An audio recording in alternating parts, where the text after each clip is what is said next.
Bem-vindos, alunos, ao nosso curso de Sistemas Operacionais. Nesse vídeo, vou iniciar o capítulo 2. Bom, na sequência de vídeos, nós vamos estudar os processos, os threads, a comunicação entre os processos e também vamos trabalhar com os problemas clássicos que ocorrem nessa comunicação e entender o que é escalonamento. Bom, vamos supor que eu estou trabalhando com um computador em multiprogramação, ou seja, eu tenho vários processos sendo executados em meu CPU. Eles serão ordenados conforme a ilustração A, no qual todos os processos estão organizados em uma fila, prontos para sua execução. Quando trabalho com um único processador, eu não tenho o processamento em paralelo. Eu apenas vou executar um pedaço de um processo, vou tirar ele da fila de execução e vou mudar de processo. Vou executar novamente um pedaço desse novo processo e vou substituir ele. Então, aqui em B, nós estamos vendo onde os processos possuem um tempo de execução. O A possui um tempo de execução muito superior do B. Você pode ver pela seta. Então, não sabemos exatamente quanto tempo o A processou a mais, se ele entrou primeiro na fila de processamento. O que sabemos apenas que ele executou a mais. Bom, em C, eu tenho os mesmos processos distribuídos em uma linha do tempo.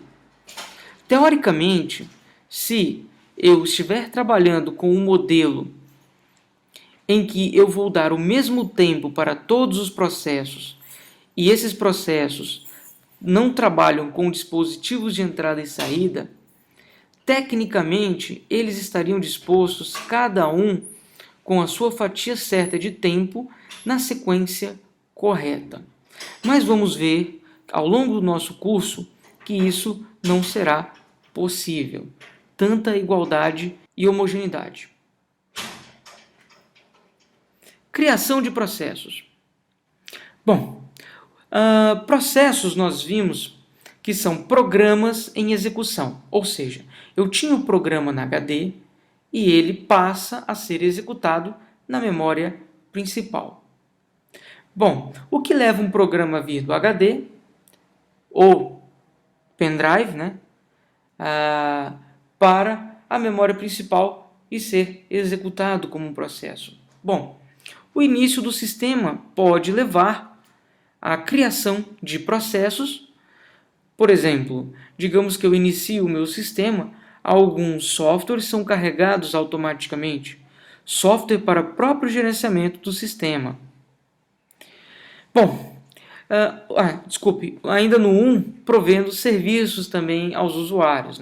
Eu também tenho processos que fornecem serviços a outros processos.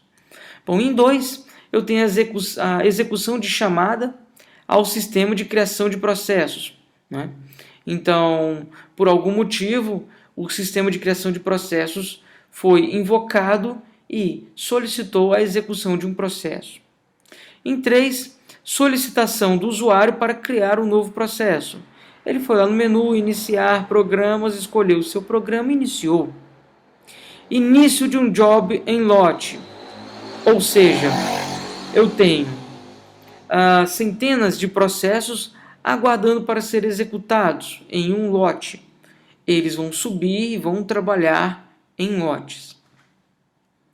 Da mesma forma que eu inicio processos, trazendo ele das memórias secundárias e passando para a memória primária para execução, eu também posso ter o término do processo. Por exemplo, aqui, uma saída normal, voluntária, ou seja, eu pedi para sair, não é? não é tropa de elite. Eu simplesmente fui lá no menu, tá, saí, acabou. É voluntário. Saída por erro, voluntário. Quando eu imputo um erro no sistema e levo ele, não é, à saída, à finalização. Mas foi voluntário, eu imputei esse problema. Um erro fatal involuntário. Quando eu simplesmente estou utilizando o processo, todos os dados de entrada estão corretos, nada está errado, de repente o processo para de executar.